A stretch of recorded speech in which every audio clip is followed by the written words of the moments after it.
CMPRadio.net. It's the station. Hey. Flipping the script from a young misfit was due to be nothing more than a statistic, but I said no, not me. I will not be like the others, the third child from my mother, drinking alcohol from moms through my umbilical, breathing nicotine supreme all in my jeans. Mom smoking and drinking while I'm in the womb. It's clear to me that I'll probably see an early tomb. Probably won't make it past delivery. The devil's trying to put me out my misery, but he was too late. The call already went out a couple months prior when the prophecy was sent out.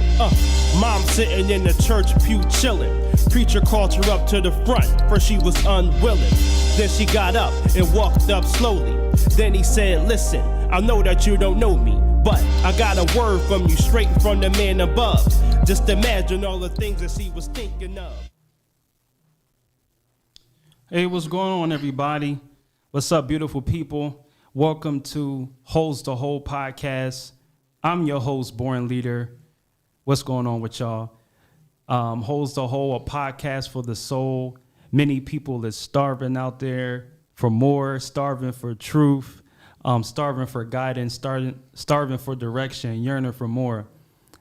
And I'm here to tell you, while that's all fine and well, you know, there's things that you got to deal with first before you can launch into your greater. And these are the holes that we must talk about, that we must get deep into. So once again, welcome. We live on CMP Radio, the voice of Chester, CMP, cultivating mature positivity, Chester made products, changing media perspective. And I always forget the last one, but it's all good. We gonna keep rocking, y'all. We gonna keep rocking. But this is the third episode of Holds the Whole. And I just want to say before I introduce my guests and before we dive into the conversation, thank you. You know, thank you from the bottom of my heart. This is the third one, and shout out to everybody that's been checking in, that's been rocking, that's been watching. Hopefully things that we said on here so far have blessed you. That's the purpose of the show, to be a blessing. So anyway, let's dive into it. Let me introduce my guests.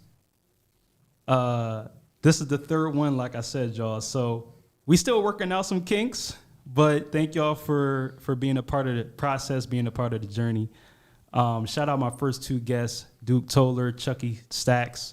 What's going on with y'all? But today I'm really, really excited. Not that I wasn't excited for my other brothers, but I got my real brother on here, my real life brother, Niz Foster. What's up, bro? What's up, bro? Oh, man, you know. Man, life is good. Life is good, you know. It's challenges, you know what I mean? It's different things that we all deal with in life. It's hard times and all that, but life is good. What's going on with you though, man? Man, you know, I just been taking it one day at a time, bro. Yeah, that's it. You know, yeah. It feels good to be able to bless you with my presence, to come down here and see you know. Yo, and you are definitely blessing me with your presence, man. You know, your life, your story, you know, your testimony this far, your journey thus far is powerful already. You know, just me being privy to and knowing certain things that you have been through, you know what I mean? The streets, you did some jail time and different things that we gonna dive into momentarily. But you know, but you are definitely blessing me with your presence. And, you know, thank you for making your way down here, driving all the way up from Harrisburg, y'all. Shout out Harrisburg, too. You know what I mean? Harrisburg City, what's going on? Harrisburg, Pennsylvania. No doubt. It's crazy, though, too, because, you know, let me say this before we dive in. Let me just say this. My last guest was Chucky Stacks, and he was from Flint, Michigan. So I just want y'all, you know, I want to let y'all know that, like, this is the power. This is the power of grace. Number one, you know, this is the power of God, the power of grace. You know, he just connects different people, right, from different areas, all walks of life, whatever. But he was from Flint, Michigan, and I met him in Texas. So, and now I got my brother on, and he's all the way in Harrisburg, you know, which I know is a lot closer than Flint. But I'm just saying, we coming live from Chester, CMP, but it's Chester to the world, y'all. You know what I mean? So it's Chester to Michigan, it's Chester to Texas, it's Chester to Harrisburg. It's like we just harmonizing, and different people is coming together. So that's a blessing in and of itself as well. But we here to talk about sacrifices, man. Sacrifices. The power of sacrifice, the good and bad of sacrifice, because we was talking on the phone a couple of days ago, and we had a dope conversation, a great conversation about just life and you know, some past stuff and different things. But when I asked you, I was like, bro, what you want to talk about? And you said sacrifices, which is important. You know what I mean? It's like life is all about sacrifice. I mean, when you really get down to it, it's all about sacrifice. So anyway, bro, let's dive in. Let's get deep. This is Holds the Hole, a podcast for the soul, where we journey deep into the soul. We pull things out. We uncover certain things that sometimes people would rather keep hidden. We want to expose them. You know what I'm saying? Because, like I said, you know, a couple of days ago in conversation with you, it's like there can be no healing, really. You know what I'm saying? At least in my view, there can be no true healing or like redemption or restoration until you uncover some of the stuff that you rather keep hidden. Right. You know what I'm saying? So, you know, that was just one part of our conversation. But bro, listen, like I said, you have an amazing story, amazing testimony. I mean, that includes different things. So let's journey, bro. You know what I mean? Yeah. Let's journey. Let's build. Let's build. I like that. How I call it. Let's build. I like that. So bro, talk to me, man. Where you want to start at, number one? I mean, like you want to start like where you presently at, you know, you want to talk about some of the things that you recently went through, or you want to journey back and kind of lead up to that. Where you want to start at, man? Yeah, we can journey back and lead up to that. Okay. All right. That's what's up. That's what's up. Because I think now it ends up on a more positive note. Right. I got you. Okay. All right. So let's dive into some of that, you know, some of the darkness, man. Like let's dive into the darkness. Let's dive into the holes. Share some details that I may know or that I may not know. Just the dark parts of your life. You know, when did this all start? Like, when did the darkness start? You know what I mean? Start there, and then I guess, you know, just take us into the darkness a little bit and tell us some of your story early on. You know, I think things went dark, you know, and in our days when we living in the projects. Mm-hmm. You know, we ended up moving back to the projects where we was born and raised. After our mother and your father separated, and you know, and I just, you know, our mom mentally just wasn't there, right? You know, and mentally it went from being everything mental to drugs, and went from her smoking weed to drinking beer to smoking crack, and our mother was just, you know, she was gone. Yeah. Only thing she was doing was chasing that high, and I was left to take care of two little brothers when she wasn't there. And so, you know, and that was just my goal to make sure my two little brothers eat, and I'm eat after that. I make sure they eat. Tell me, all right, so share how old you were, because that's a lot of responsibility right off the bat. You know what I mean? It's like having that, you know, kind of like being the next, you was the oldest. You was the oldest. So it was kind of like our mom was gone. She was chasing a high, like you said, addicted to different things and wasn't even home much of the time or for long periods of time. So, you know, you being the oldest, next man up, or, you know, what was that responsibility like? And, well, number one, how old were you when that responsibility was placed on you, when you stepped into that? I want to say 11. 11, okay. 11 years old. Man, that's deep. That's deep. And so, okay, so, yeah, so 11.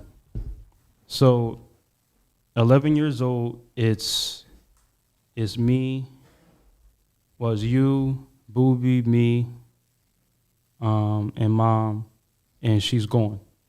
You're 11 with all this responsibility. You got 2 younger brothers. Man, that's something I can't even imagine, bro. Like, you know what I mean? Just to say this to you now, that's something that I can't imagine being that young and just having the weight or the burden of that responsibility placed on you that early. So, how did you take it? Was it like, okay, I'm the oldest, is what I got to do? Or was it something that you didn't want to do, or was it just natural? You just kind of stepped in and did what you had to do? Yeah, it was natural. I didn't even think about it, honestly. I just knew that I had 2 little brothers that, you know, I had to make sure it was all right. Mm-hmm. And so I felt that, you know, that was my job. Mm. Wow.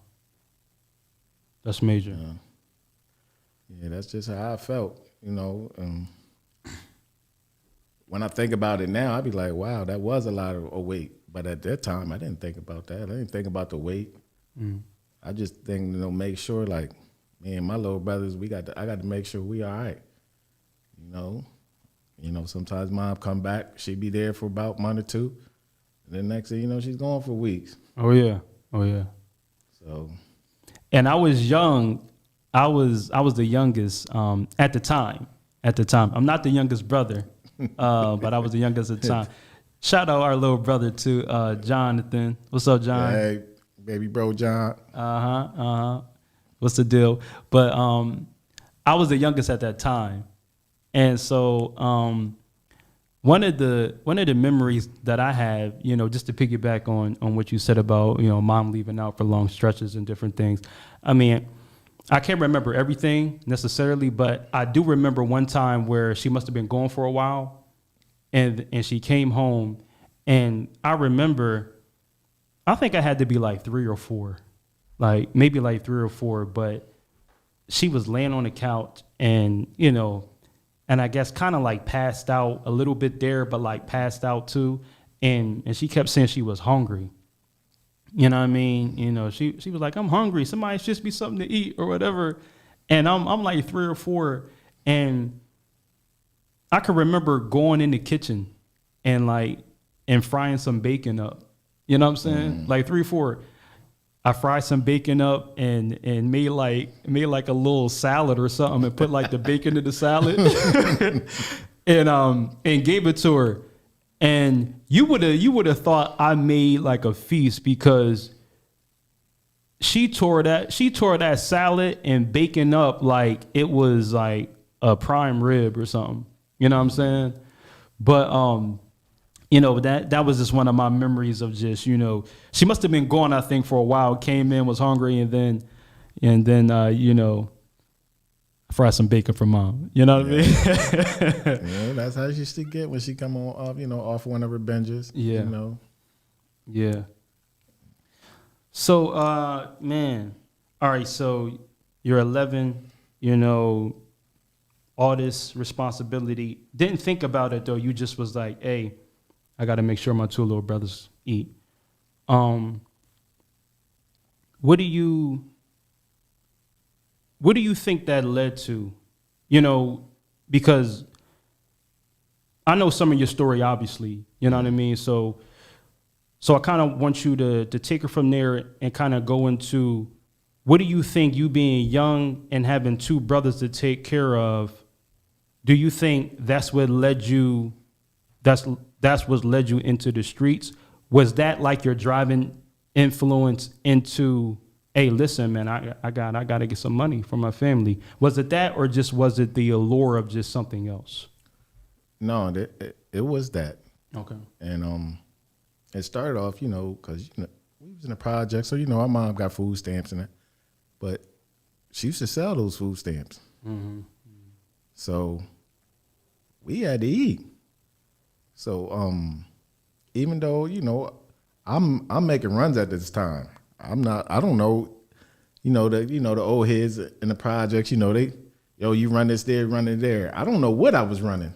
Mm-hmm. I know it wasn't good. Mm-hmm. And I don't know how much it was. And definitely know now I wasn't getting paid enough. Risking my freedom back then, but which I didn't know, but I just know I'm gonna get them couple dollars. Right. And I'm gonna be able to go to the store, to bring us something to eat. Mm.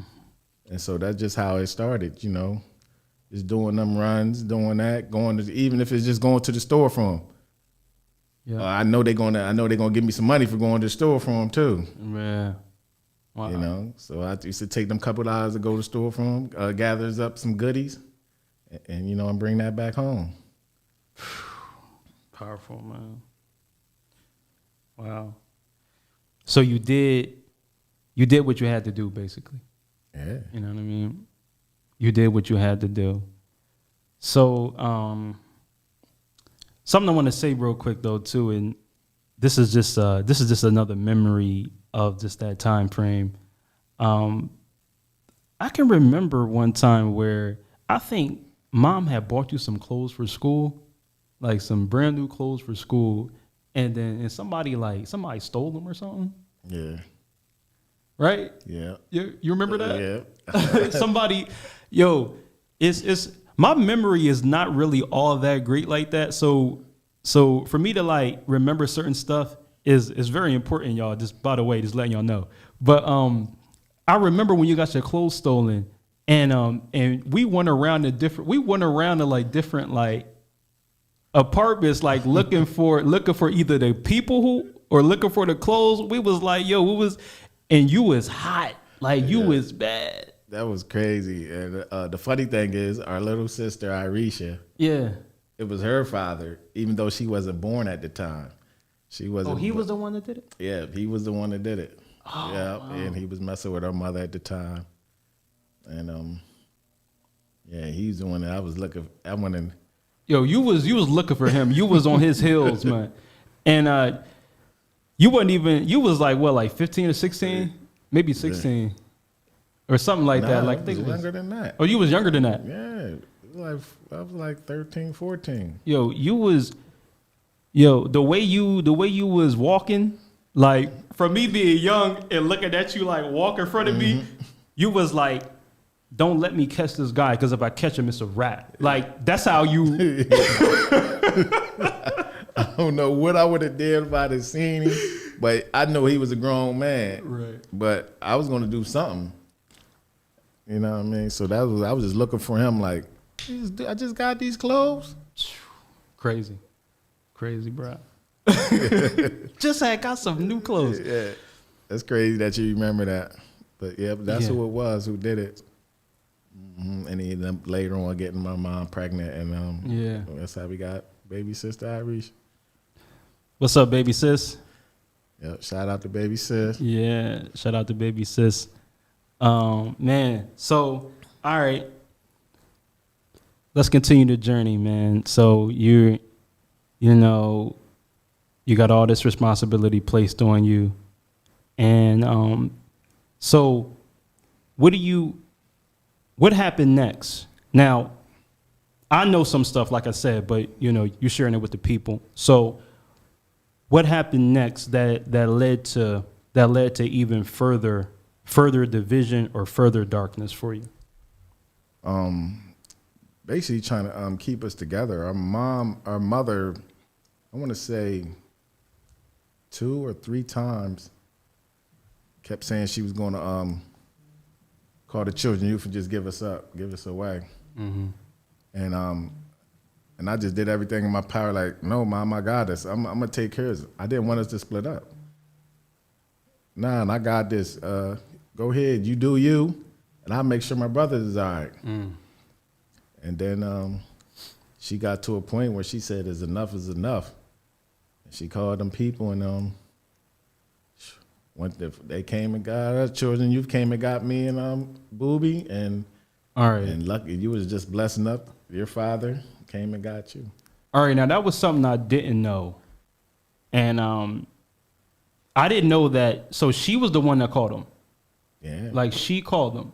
Yeah, because I want to say there was probably like a couple times people was calling on her because Mom used to be going for weeks at a time. Yeah. So she got tired of fighting and, Oh, okay. you know, yeah. All right. Now tell me if this is true, because like I said, certain stuff I remember, but then I was young though too, and I might, it might have been small, but it looked big to me or whatever. So I'm just trying to be clear. So I can remember was the apartment that we lived in the projects, right? I thought just from my memory, it was dirty, like it was crazy, right? Yeah. Okay, now I remember the toilet not working, like for a time, like where I don't know, like I tried to flush it and the joint wouldn't flush. I remember us not having no toilet paper, and me using some of Mom's old dresses. Now I don't know, is that true? Oh, that's true. Oh, that's true. Oh, so I'm not going crazy. All right. Yeah. I'm just trying to make sure I'm not going crazy, y'all. Because when you young, like, and you small, and you could be going through certain things and certain things could seem real big to you, or like somebody be like, nah, that ain't happen like that. So I'm just being, okay, so yeah, no toilet paper, toilet was crazy, toilet broke.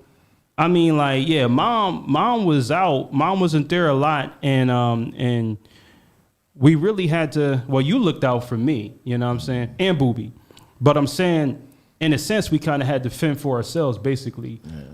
But I remember the apartment being crazy dirty, man. Yeah, like it was, man. I used to try to keep it cleaned up as best as I could, but I didn't know nothing about cleaning thoroughly then. Right, of course. I just know about sweeping and mopping. You know, about wiping everything down, getting the disinfect, which we probably didn't have anyways. Yeah, we didn't have that. Yeah, I don't think we had that. No disinfectant. Yeah. Come on. Somebody look out for the projects. Yeah, but send some disinfectant. Just playing. That's why I wanted to cause sacrifices, because I know I sacrificed a lot for y'all. You did. You know, even though I didn't know what I was doing at the time, I just know I had to step up. You know, just like I said, I told you, I remember one year I was in middle school, and we used to have to go an hour after y'all or something like that, half an hour after y'all, so I could take y'all to school, and then I go to school. And then for some reason, they made us go an hour early. They switched it one year and said, we're going an hour early. Mm-hmm. And I'm like, if I go an hour early, how am I going to get them to school? So I just used to take y'all to school, and then I go, but I'm late. And after a couple tardies, they was like, oh, you can't keep doing that. So I quit that whole school year and just made sure y'all went to school that whole school year. What year was that? It was probably in seventh grade. Oh, so middle school. Yeah, it was in middle school. I was in the 6th or the 7th. I want to say the 7th grade. All right, so that was middle school, 7th grade. So when you stopped, did you go back after that, or like you just stopped for that year, or you just quit school, period, at the time? No, I quit school that whole year. Okay. And then after that year, then that's when we got split up. We got split okay. up. Mm. All right, so man, bro, this is we talking about sacrifices, y'all, and what I want to say here is this, that it's good and bad to sacrifice, right? I mean, you know, life is all about sacrifice. You know, love is sacrifice. You know, you sacrifice or you give up. You give up something. Sacrifice means to give up something of value. You know what I'm saying? For the benefit of somebody, for the benefit of your own self or somebody else. And so your whole life has been summed up by sacrifice. But I want to get into, you know, the bad of sacrifice though too, because like you said, you were sacrificing some things and without really knowing some things. You know, you were young.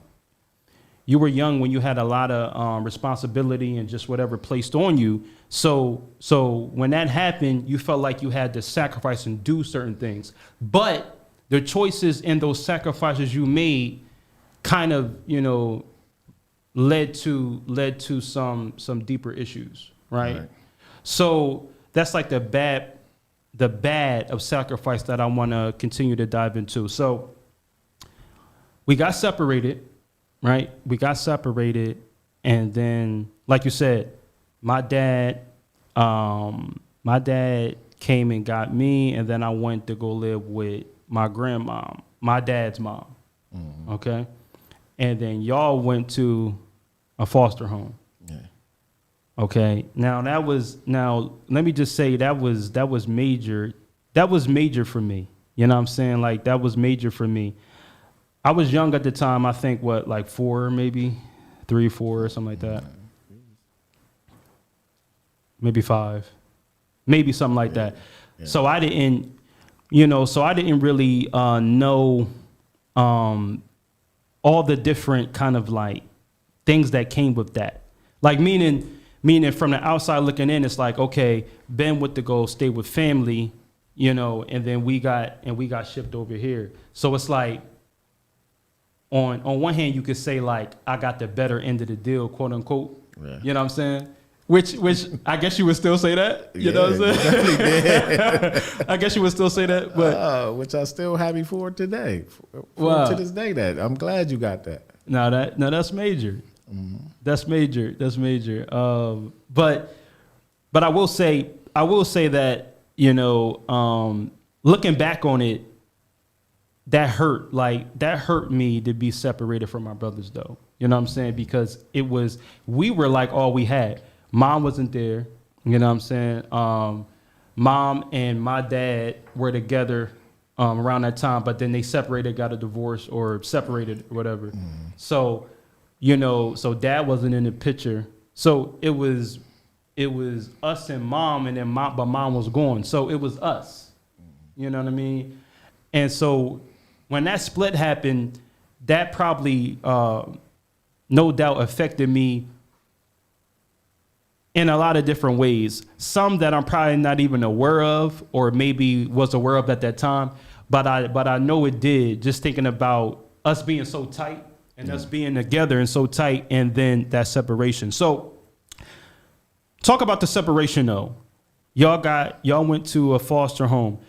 Talk about the foster home. Talk about your state of mind, Booby's state of mind. What happened to y'all there, and what happened around the time during the split in the foster home situation?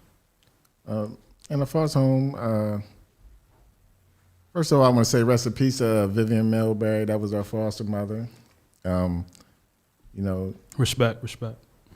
Because they was trying to split us up, and she told them she'd take us both. You know, so when she took us in, and actually she was really good to us. Mm-hmm. You know, she wasn't bad, but she just had her grandkids and her daughter, and was just a house full of people. So she really couldn't give us the attention that we needed. Right.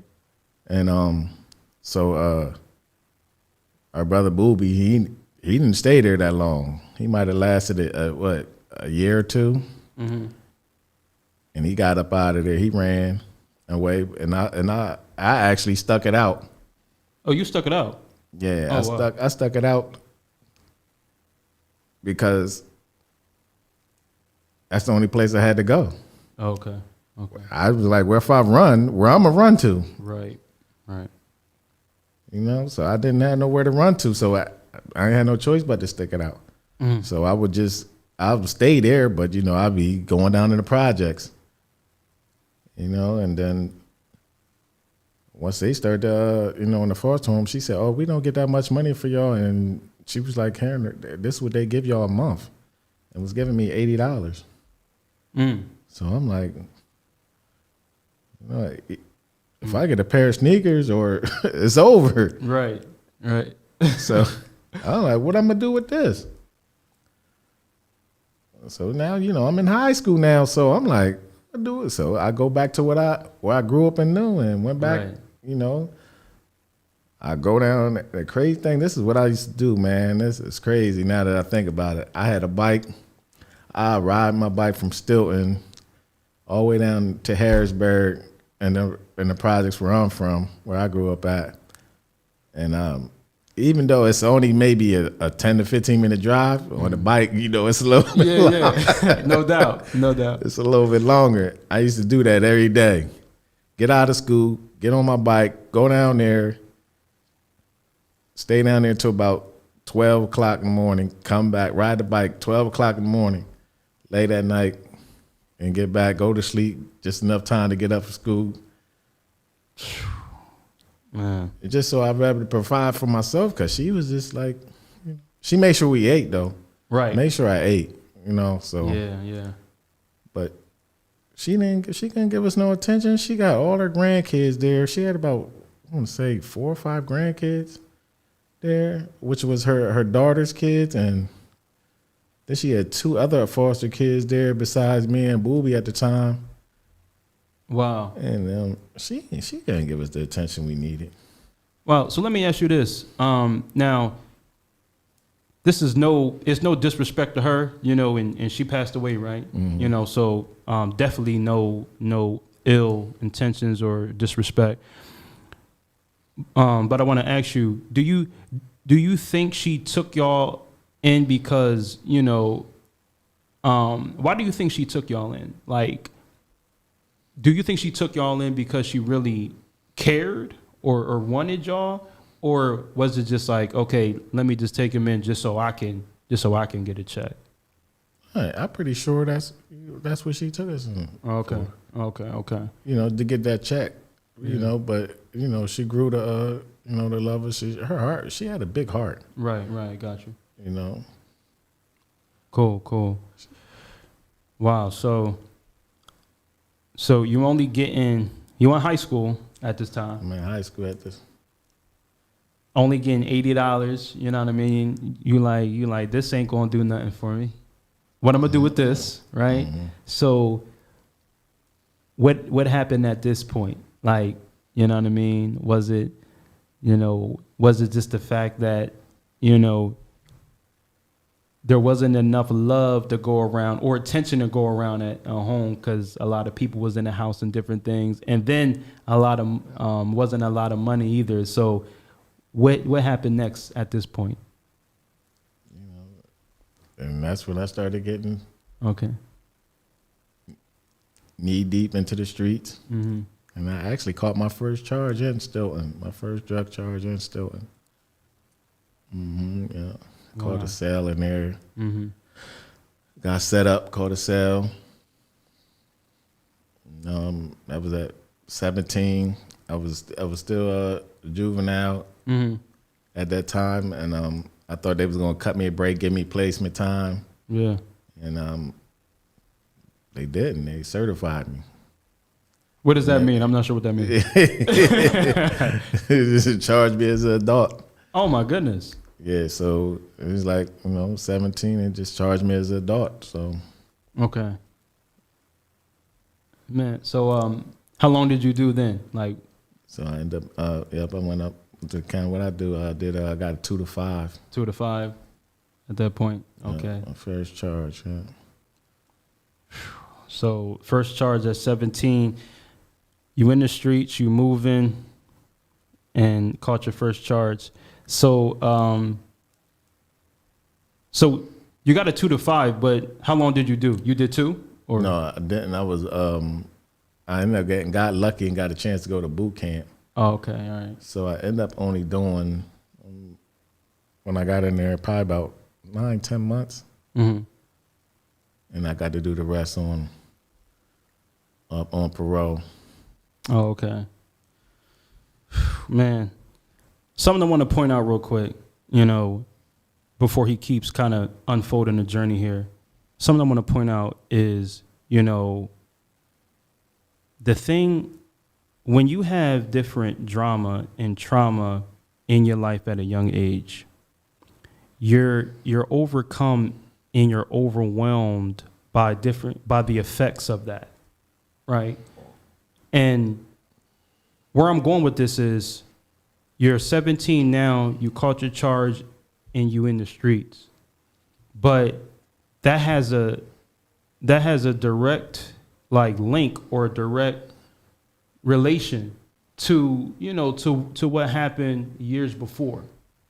You know what I'm saying? Mm-hmm. So nothing just happens just because. You know what I'm saying? So I feel like you're this 11-year-old boy, you know what I'm saying? Pure, just, trying to figure out life and, but you're 11 and then all of a sudden, boom, this happened. And then you got this placed on you. You're taking care of people. You're doing what you sacrificing. You're doing what you got to do. You sacrifice school, you know what I mean, so your brothers could eat and make sure we was good. But it's like, it's like those times that happened before, that has a direct link to now this 17-year-old, being deep in the streets. Right. And so, so I just want to point this out that, these holes, man, this pain, this hurt, the times in the darkness really have a direct link and correlation to different events that happen over a period of time. But, okay, so we 17 now. Okay, you're out, you're back out. Did you learn anything from that first charge? Did you learn anything from boot camp, or was it like, okay, I'm out, I'm good, and now it's back to the streets? No, I did learn, Mm-hmm. So I just was like, I came out, trying to get a job, and, with the criminal background, I didn't have many choices. Mm. So, I tried, this lady actually gave me a break at Murray's. She said, "You look like you're a good kid." She said, "I know about your past." She told me about your past, but I'm gonna give you a chance. And she gave me a job, and I worked there. I worked there for about 8 months, and she ended up moving to something different, and another manager took over, and it got me out of there. Wow. Oh my goodness. So what'd you do next? Back to what you knew. Back to what I knew. Back to what you knew. Couldn't get no job. I tried, tried them temp agencies, and you might go there 2 days, you go there in a row, they got something for you. The next 3 days, they ain't got nothing for you. You just stand there and waiting. They send you out, so.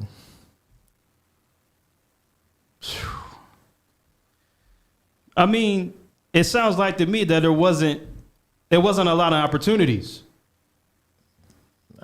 No, not that back then. Yeah. Anyways. Back then, definitely not back then. Mm-hmm. All right, so you was working there. You trying to do the right thing. You doing the right thing. You know what I mean? And then the other manager takes over and then got you out of there. So now you back to what you know. Back to what you know. Back to what you was doing at 11, 12. You know what I mean, or whatever the case. Something I want to ask you, man, is this, even in like your darkness and different things in the streets and different things, I just want to say that you always had a big heart, and you always had a heart for family. Like, so I think, you know, and tell me if I'm right, or tell me if I'm on the right track here. But I think when I look at you, and when I look at your life and your past and different things that I know and that you talked about on here so far, it was like you was doing what you was doing out there in the streets and different things. But for me, like your bigger purpose, or like the overarching theme to why you was doing that was, I'm doing this for my family though. You know what I'm saying? Mm-hmm. So it wasn't like I'm in the streets and I'm doing this wrong stuff just because like I like the flaws, or just because, I mean, you know, some of that stuff comes with it, I guess, but you knowing your heart and knowing, you know, your big heart and having a heart for family and not wanting us to ever split up, your thing was like, I'm doing this for us, right? And of course that was the sacrifice for you. So talk about your journey. So talk about it from that point on. You back in the streets, and you moving, you doing different things. You got locked up again, right? Mm-hmm. Okay. Are you like mid-20s now? What's your age now? Yeah, I'm in my mid-20s then.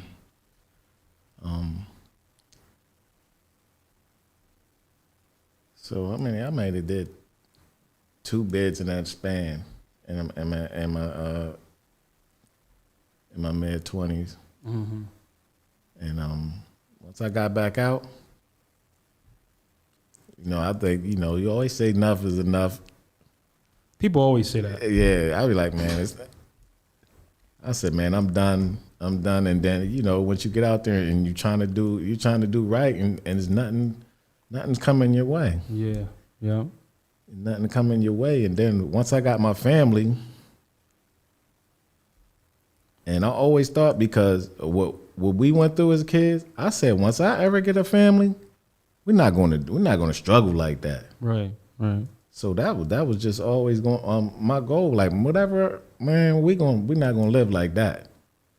Mm-hmm. And so, you know, when I did it, I'm just like, man, I'm doing it to provide for my family, not to be out here flossing or praising, even though that comes with it. Right. I still to this day, I don't praise that, what I did. Mm.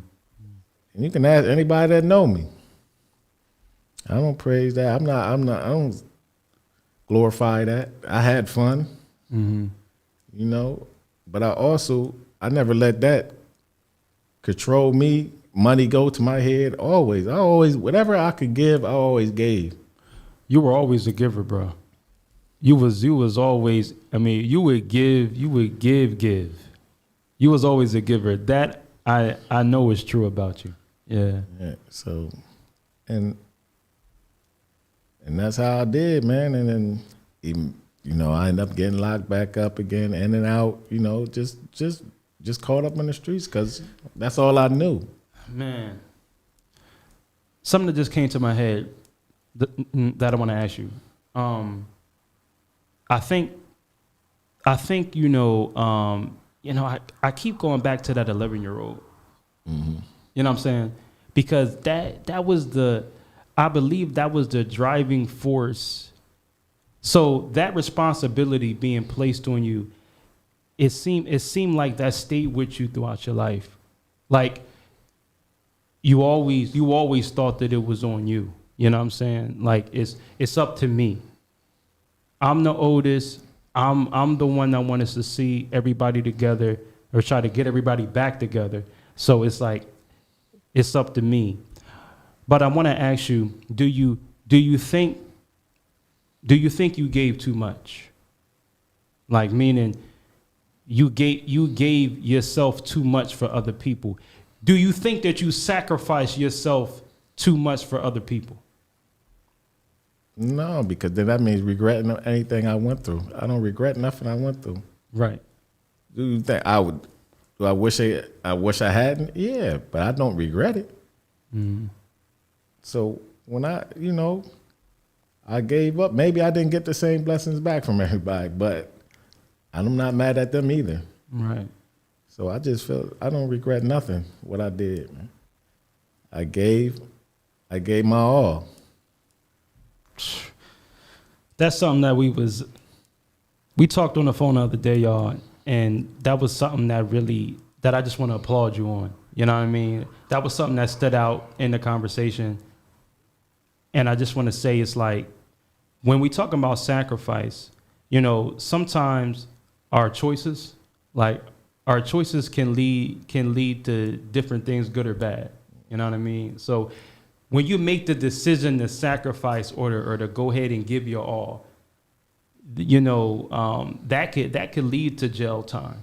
Mm-hmm. Like, that can lead to giving too much, or like overdoing it. You know what I mean? Whatever the case may be. So it can lead to bad. But I want to say this to you right here, is that at least you did something, though, right? Because it's a lot of people in situations out here that, you know, I think indecision or being like stuck and not doing nothing, that's just as bad as making a decision to do something bad. You know what I'm saying? Yeah, I feel you. For real. It's like some people just don't do anything. You know what I mean? So I just want to applaud you on making a decision to do something. Like, okay, my brother's got to eat. I got to do something. I'm not just going to stay here or sit here and not do nothing. I got to do something. You know what I mean? So I think you having that and you being like that, like, yo, even if this leads to something bad, I gotta do something. You know what I mean? So, you know, I just want to applaud you for acting. You know what I mean? Certain things come from that. You know, bad reactions come from action sometimes, but at least you did something. You know what I'm saying? So that was powerful to me. That's powerful to me. You know what I mean? But all right, man. So where we at? So where we at this point? I mean, you did a couple bids, man. You know, you in and out, different things. Where we at now, man? Because you know, not to try to, like, I guess speed you up from where you at, but I definitely want to get into the final bid. You know what I mean? Yeah. So where we at now is, man, you know, I just came home from doing almost 11 years. You know, I just came home January. From doing 11 years? Doing 11. Man. So all right, don't start talking so quick after that. You know what I'm saying? Because, you know what I mean? Don't start. How is that 11 years? Tell me the good, the bad, and the ugly, if there's any good. But, you know, tell me the good, the bad, the ugly of doing that 11 years. How was that? Man, that was rough. That was a rough experience. You know, being in the feds, you know, they got levels when you're locked up in there. You know, they got the pen, they got the medium high, medium, low, and then they got the camps. And, you know, I ended up going to medium high. My points was high. And some, you know, soon as you get off that bus, they on you. Where's your paperwork at? If you ain't right, either you're gonna get something done to you, or you better check in. Check yourself on in. Get up off this compound.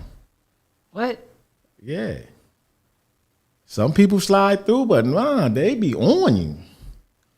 You know, if you go to them lower ones, you can slide through. But when you get to them, During no sliding. nah, you got 30 or 60 days to get your paperwork.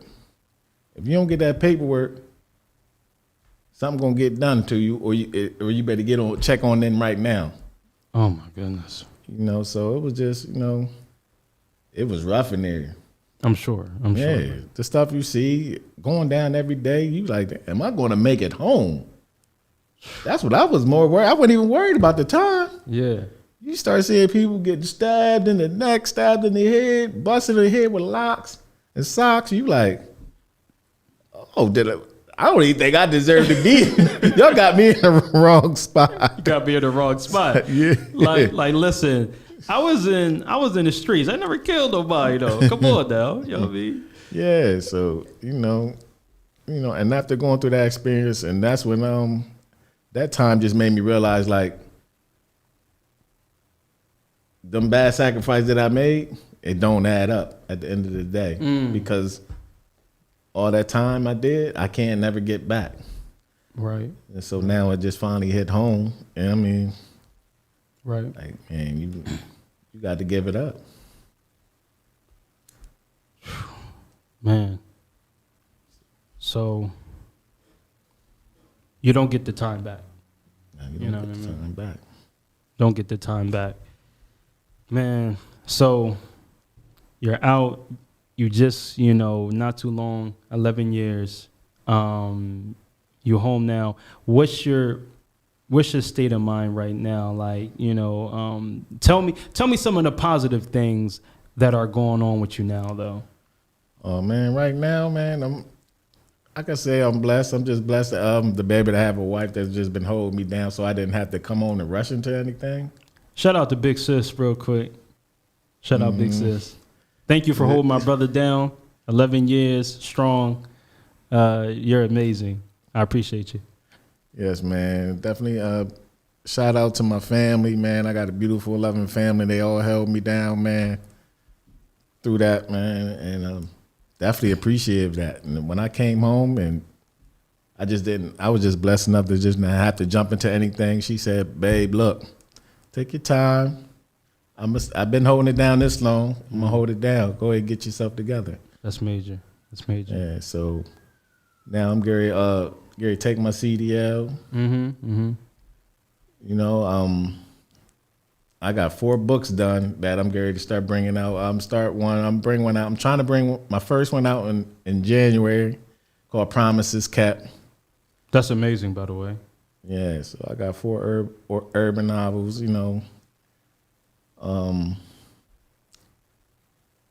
I might be doing one of these. What you got though? I'm trying to get on the podcast, man. I got 2 friends.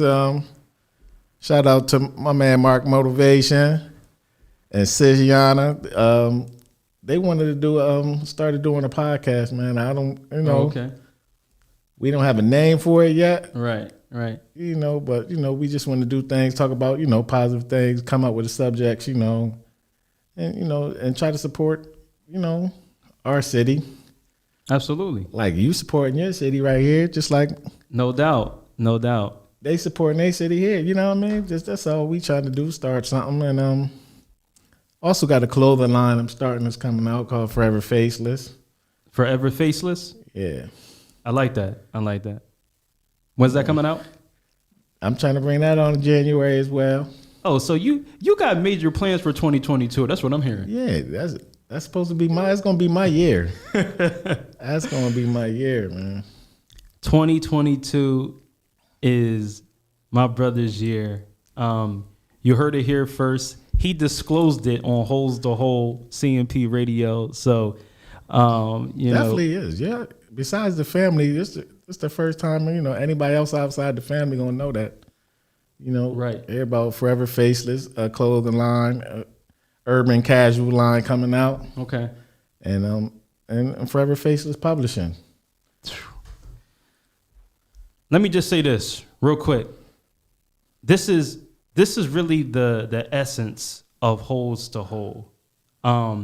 Different things that he's describing now, different things that he's doing. So, this man, my brother, he been through a lot of different things in his life, a lot of pain, a lot of, hurtful circumstances, the streets, drugs, jail. But God graced him through that. He's still alive now to talk about it today. And not only is he alive talking about it today, which is a blessing in and of itself, but now he has taken what he's learned from the streets, taken what he's learned from jail, taken what he's learned from his life experiences, and still doing something positive. You know what I mean? So that's the essence. That's the beauty of life. That's the beauty of a graceful journey. That's the beauty of redemption. You know what I mean? It's like coming back from you've been through. Now that has shaped you and molded you, and now you coming back, and now you about to be, you know, a potential author and, you know, entrepreneur, clothing line, you know, different things that you just mentioned. So I want to just say that's the essence of why we here. That's the essence of this whole vision and goal is to bring out the pain, but also to talk about and mention what you learn from it and the positives that are birthed in that. You know what I mean? So everything that you've been through is birthing books. Everything that you've been through is birthing a clothing line. Everything that you've been through is birthing something. You know what I mean? And that's the essence of Holds the Whole. Pain, hurt, experiences, they birth something beautiful. You know what I mean? It's powerful, bro. Powerful. So listen, is there anything else you wanna talk about? Because listen, I don't, you know, it's up to you. Whatever you want to disclose that maybe we didn't touch on, you know what I mean? The floor is yours. No, I just felt as though, you know, we touched on everything. You know, we could sit there and talk about my life all Right. for hours, just like we could talk about anybody else's life and for hours. You know, where everybody different experiences. You know, so I was just glad to be able to share my experience. And, you know, and just like I told you, you said, what did you want to talk about? I said, bro, whatever. It's an open book. I don't got nothing to hide. Let it on out. Whatever you wanted to talk about, we're going to talk about. And, you know, it felt good. You know, it felt even good to unveil what I got, the plans I got coming out. Yo. And also, powerful. What I'm working on, I don't want to say too much because I don't got it together, but it's also I'm working on the nonprofit. I'm working on a nonprofit organization. I want to do something for our youth, and in Harrisburg. Let me just say, whatever you got going on, I mean, you know, I'm here to help whichever way I can. You know what I'm saying? I mean, you know, we brothers for real, but you know, that goes past just a relationship name. Oh, that's my brother. Oh yeah, that's my brother. It's like now we gonna do some work together though too.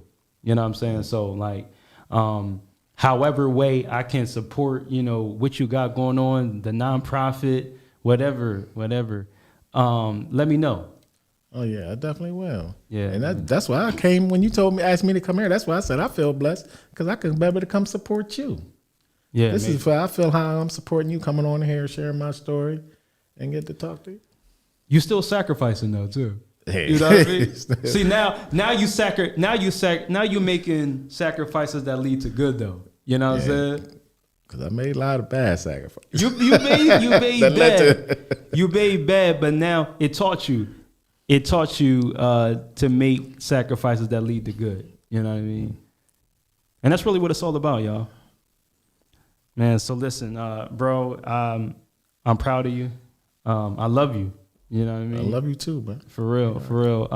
Thank you for sacrificing your time. You know, sacrificing your time to drive down here, make the trek, to come kick it, to come bless me with your presence, as you said. You know, very, very profound. A lot of jewels was dropped. Thank you for sharing your story, man. And I know whoever's watching, thank y'all for, if anybody's still watching, God bless you. But I know somebody can take something from this.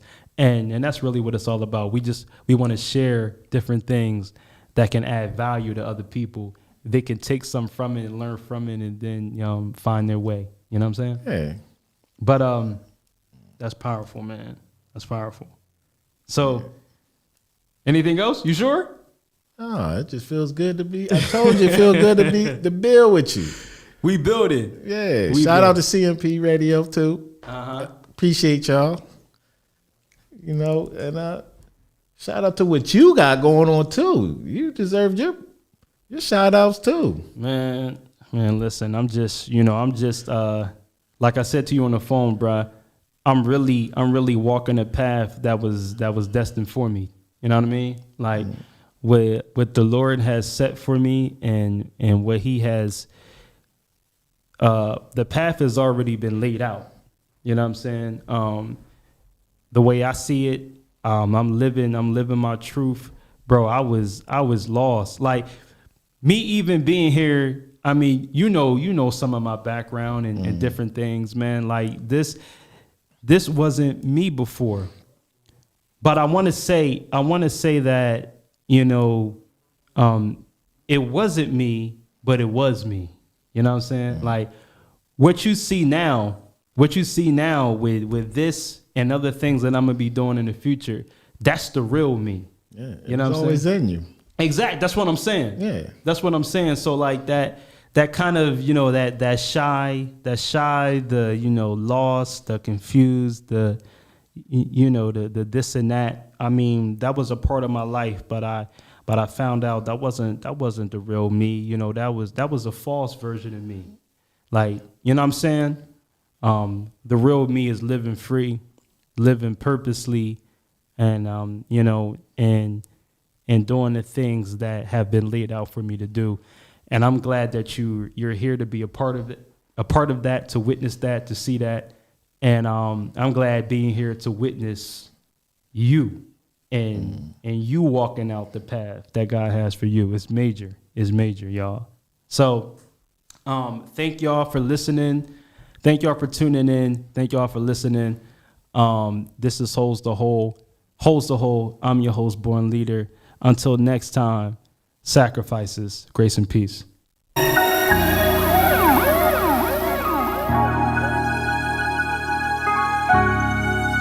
It's Born Leader. Work hard, expect nothing, right? That's right. Hot. Time now, baby. Time Now Records. Hey. First things first, I put my old name, Be Easy, in the dirt. 6 feet, we don't even need a hearse. Raised from the dead, so this is my rebirth. Born Leader, the new name, I'm better suited. God gave me a gift and said you better use it. And I did drop a classic LP 1 year previously, but expect to hear better music. Still repping Time Now to the end of time. Running a good race, I can see the finish line. But it's nowhere near over yet. Son of God, so you know I'm set. Show respect. Did a lot, still got a lot more to do. But through everything, I remain more than true. And God got more for you. Young men.